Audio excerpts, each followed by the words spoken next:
Basil Pennington, OCSO. This slim little book is one of the most beautiful, powerful, and insightful books I have ever read.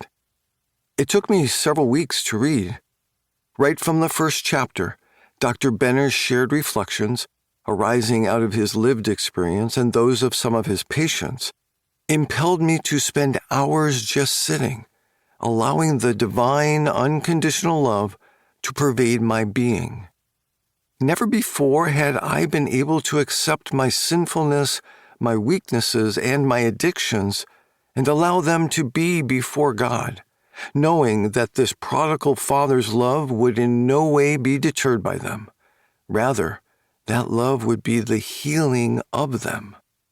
And more, that love immediately flowed out upon all others, most especially those whom I had hurt, healing them wholly of all the hurt I had caused, if only they allowed it. Surrender to love brings us quickly beyond all the effort of willful love, all the need for any pretense, all the shame and self-hate, to the open space of an unearned, unlimited, wholly gratuitous love that allows nothing to stand in its way, save our refusal to accept it.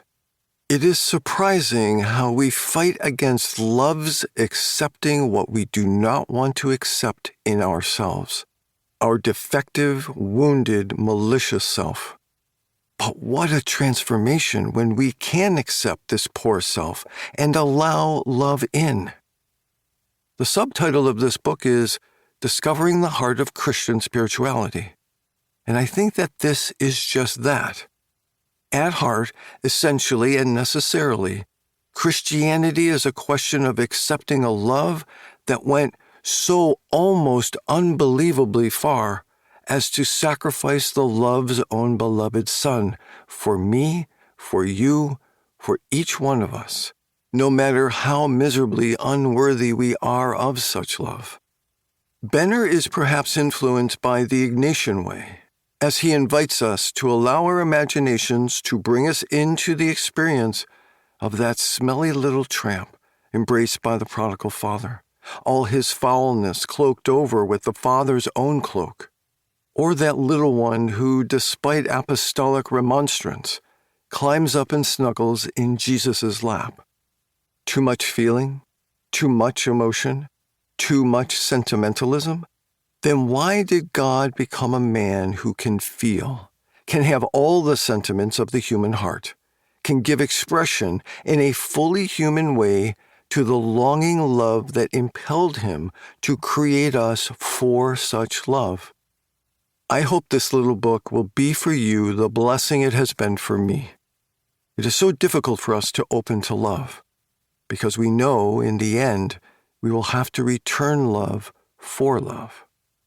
Anything that helps us to open to this, which is the basic fabric of our lives, this interweaving of love, this embrace of divine love for which our whole naked being longs, is a great grace.